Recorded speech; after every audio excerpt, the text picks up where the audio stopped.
അസ്സലാമു അലൈക്കും വറഹ്മത്തുള്ളാഹി.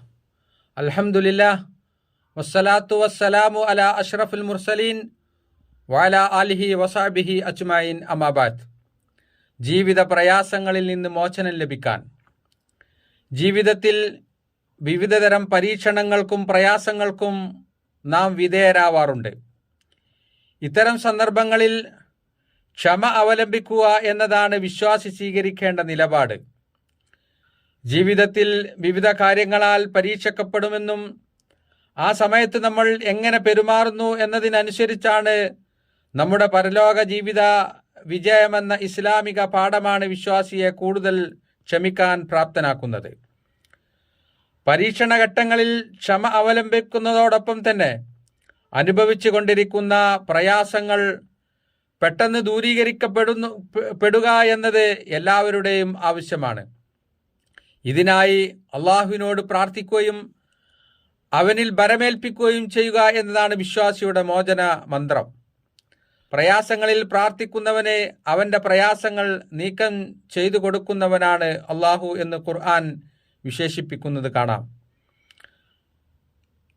കഷ്ടപ്പെട്ടവൻ വിളിച്ചു പ്രാർത്ഥിച്ചാൽ അവന് ഉത്തരം നൽകുകയും വിഷമം നീക്കിക്കൊടുക്കുകയും ചെയ്യുമെന്ന് ഖുർആൻ പറയുന്നു. ജീവിതത്തിൽ അനുഭവിക്കുന്ന ദുരിതങ്ങളിൽ നിന്നും പ്രയാസങ്ങളിൽ നിന്നും പെട്ടെന്ന് മോചനം ലഭിക്കുവാൻ വേണ്ടി പ്രവാചകൻ സല്ലല്ലാഹു അലൈഹി വസല്ലമ ഒരുപാട് പ്രാർത്ഥനകൾ പഠിപ്പിച്ചിട്ടുണ്ട്. പ്രയാസങ്ങളിൽ പ്രവാചകൻ സല്ലല്ലാഹു അലൈഹി വസല്ലമ ഈ ദിക്റുകൾ ചൊല്ലുകയും ശേഷം പ്രയാസങ്ങളും ദുരിതങ്ങളും നീങ്ങിക്കിട്ടാനും മാറാനും അള്ളാഹുവിനോട് തേടുകയും ചെയ്യുമായിരുന്നു എന്നത് കാണാം.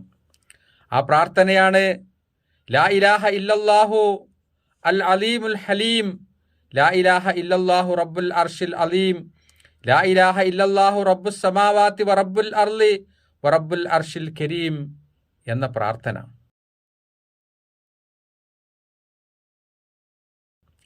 ഈ പ്രാർത്ഥനകളിൽ അള്ളാഹുവിനെ മഹത്വവൽക്കരിക്കുകയും അവനെ സ്മരിക്കുകയും ചെയ്ത ശേഷം ആവശ്യമുള്ള കാര്യങ്ങൾക്ക് വേണ്ടി പ്രാർത്ഥിക്കുക എന്ന പ്രാർത്ഥനയുടെ മര്യാദാരൂപത്തിൻ്റെ മറ്റൊരു വശമായി ഈ പ്രയാസഘട്ടങ്ങളിലെ പ്രാർത്ഥനയെ മനസ്സിലാക്കാൻ കഴിയും.